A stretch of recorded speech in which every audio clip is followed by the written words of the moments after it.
Знаете ли какво да работиш 4 години в хазартната индустрия, да гледаш дъното на човешката душа всяка вечер, после да се прибереш къщи и там да е още по-страшно? Днес започва моята изповед без филтри. Ще ви разкажа за годините прекарани в сянка на един енергиен вампир и за деня, в който смъртта разби моя свят. Аз съм Георги, създателят на Светлопът.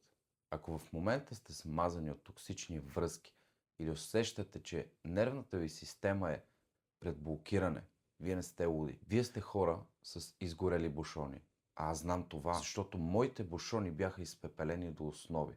И за да разберете как излязох от ада, първо трябва да ви покажа как влязох в него. Не съм от богато семейство. Всичко вкъщи беше борба. Брат ми е с 7 години по-голям от мен. И когато си малко дете, това е твърде голяма разлика.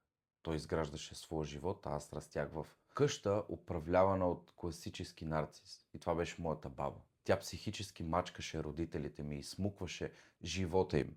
И когато растеш в такава среда, ти не живееш, ти си в някакъв режим на оцеляване. Сканираш всяка стая за конфликт, за скандал. Нервната система на едно дете е на ногти 24/7, без да го разбира.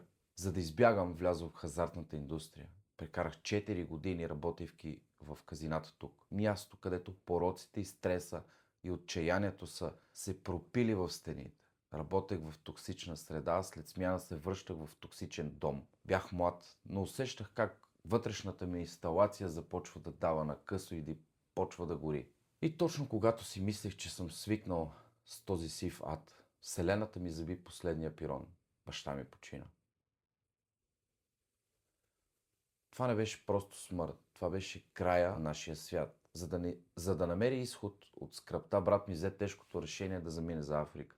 А аз останах тук затворен в същата токсична къща, усещайки как въздуха ми свършва. Бях на ръба на пълния срив. Усещах, че ако остана още един ден в тази реалност, ще приключа със себе си. И точно тогава от хиляди километри разстояние, брат ми подаде ръка и ме издърпа при него. Купи ми билет, качих се на самолета за Африка, вярвайки, че там ще отида в рая, че там ще намеря спасение. Но не подозирах, че това бягство няма да е спасение, а ще се превърне в 8 годишна присъда в чистилището.